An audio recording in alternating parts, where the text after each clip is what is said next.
Hello, Internet. Welcome to the show. Thank you for joining us. The University of Utah takes on Northwestern at the Las Vegas Bowl. Let's break it down.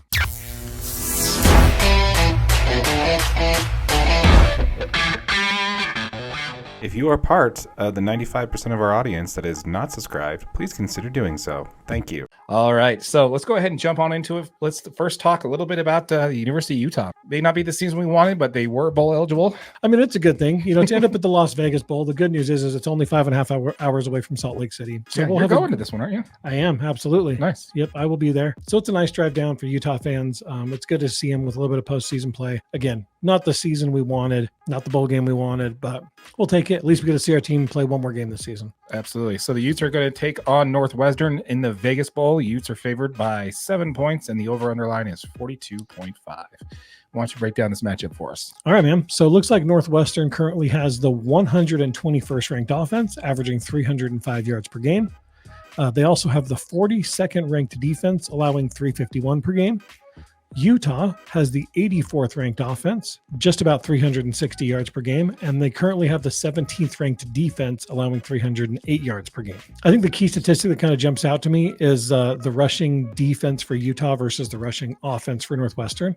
Okay. Utah's number 4 in rushing defense currently in the country, and Northwestern is 117 in rushing offense. So it kind of tells you this is kind of a one-sided matchup. If Northwestern can't throw the football over top, right, they're probably not going to have much success running it. Utah is going to be out. They are missing, some key people this week. Sione Vaki obviously declared for the draft, so he, a big-time quarterback for us that we relied on for coverage, and we'll definitely be missing him this week against Northwestern. Right. Other big names that are out are Keaton Bills, the offensive lineman, just declared for the draft. Mikey Matthews, obviously our stud slot receiver. He's obviously transferring out. And then Devon Vele is also declaring for the draft. So those are some of the big names that had huge impacts for the Utes all season long. We're going to be missing those guys for sure during this game. Bryson Barnes did enter the transfer portal. He is going to be playing for the Utes here at the Las Vegas Bowl. And he's still got some good offensive talent next to him. We still got Jaquindon Jackson in this one, Jalen Glover. I do think that they are going to let Bryson Barnes rear back and throw the ball up the field. Yeah. I think it could be very similar to that Florida game where, first shot down, he's rearing back and trying to get 60 or 70. On that, I do want to say this about the players that are leaving. I don't blame them for not playing in this one. I think if you're declaring for the draft and you're entering the transfer portal, the last thing you want to do is risk injury in the Vegas Bowl. Absolutely. So I mean, if it's different, it would be different if it was a New Year's Six Bowl or if it was part of the college football playoff.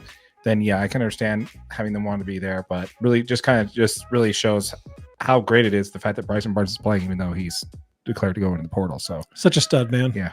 That's awesome. Kind of like we said last week in our video where we talked about the transfer portal, really kind of shows you the character and the kind of person that Bryson Barnes is. I really hope that he ends up somewhere awesome and we can keep watching him further his football career. Absolutely. Now, as far as Northwestern, actually they were projected to only win 3 games this season, following up the hazing scandal that caused Pat Fitzgerald to get fired this summer.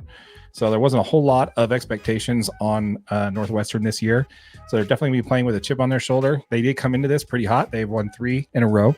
However, they are 6-10 in their bowl games. So that's not a good look for them. No, but to win 3 games in a row and come in with some good momentum, they're going to need it. This is, even with Utah missing some of their top talent, this is still a very, very talented Utah football team. Bryson Barnes is our starting quarterback. He was named team captain for a reason. He's going to be out there leading these guys on the offense.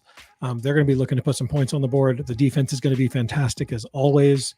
I think they're going to be able to stuff this team. Talent levels on these two programs is very different. Utah was a top tier Pac-12 team for the last 2-3 years. So they got some good transfers. They got some good recruits. Those guys are, Utah's very talented on both sides of the ball. Northwestern's are good. I mean, they're a Big Ten program. Again, they've kind of had a few down seasons, but this should be a pretty good matchup. I definitely think more things favor the Utes than they do Northwestern, though.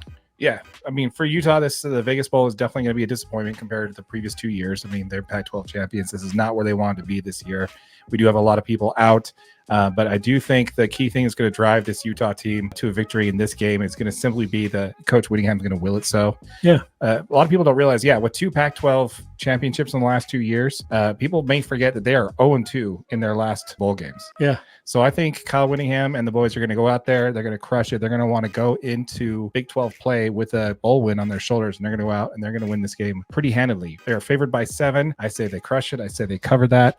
And the over-under line is 42.5. I'm actually going to take the over on this one. I'm going to take the under on this one. I think the Utes score some points. I don't think they score quite that many. I do think the offense holds Northwestern to, we are going to missing a couple pieces. They'll probably give up touchdown, maybe a field goal. I'm going to say Utah 28, Northwestern 10, take the under, and Utah. I just think Utah wins. The reason why I'm picking the over is that Utah's offense has been so anemic all season long. And I think they're going to try and make a point, to the fans, and to the rest of the college football. But I think that's what they're going to do. So that's kind of why I'm doing it to go over. But we'll see. You're going to have to let us know. Take a couple pictures while you're down there so we can throw it up on the Instagram. You got it, buddy. Make sure you follow us on Instagram and on Twitter, X, formerly known as Twitter. We'll be sure to have some stuff up there for you. All right, folks. Well, once again, thank you all for tuning in. Keep in mind, folks, this is a podcast. So if you're watching this, one of our shorter videos that we put out on YouTube, this full video is available in its entirety on everything we talked about underneath our playlist labeled podcast. It's also available wherever you get your podcasts. Yep. And if you're watching on YouTube, make sure you like it, make sure you share it, make sure you subscribe. We appreciate all the engagement. This last couple of weeks has been fantastic. Absolutely. It's been super fun. You guys have been awesome. With all that said, folks, once again, thank you all for tuning in. My name is Darren. That is AJ. And this has been the DNA Sports Recap. Till next time.